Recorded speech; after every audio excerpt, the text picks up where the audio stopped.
bal walaalayaalo arrintan ila eega adduunyada inay meel aanan garanayn baa u socoto eeg dadku way ku imanayaan waxay ku weydiinayaan noloshaada warbixin bay ku weydiinayaan noloshaada ku saabsan adiga waxa kaa dhanacaysa markiiba dadkani way ku jecel yihiin ama waxay rabaan inay ku caawiyaan haddaba taasi ma jirtee warkeeda ka baxa sababta aan ku leeyahay taas baan kuu sheegay waa midda koobaad dadkaasi warbixin bay ku weydiinayaan noloshaada ku saabsan waayo waxay rabaan inay ogaadaan in adigu xaaladaad ku jirtaa ay ka wanaagsan tahay xaaladda ayaga ay ku jiraan waa isugu qadhacsan tahay waa midda labaad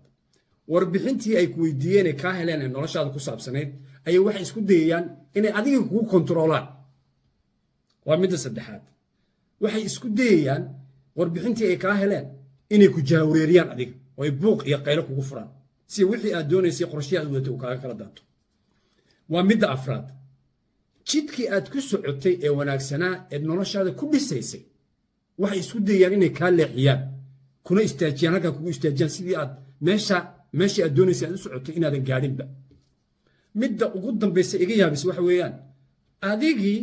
waxay kaa bixinayaan xan iyo balaayo aadan garin warbixin adigu aadan ahayn shakhsi aadan ahayn bay suuqaba kuu gelinayaan dadka way iska aaminayaan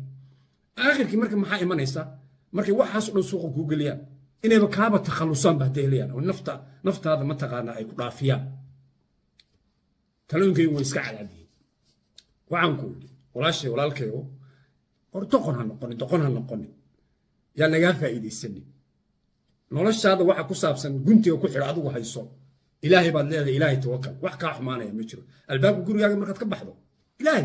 tawakkaltu cala allah wakafaa billahi wakiila wallahi usan waxba kaa xumaanayn been iyo bararaq bay la meeraysanayaan warbixinta noloshaada ku saabsan adiga gaarka ku ahaato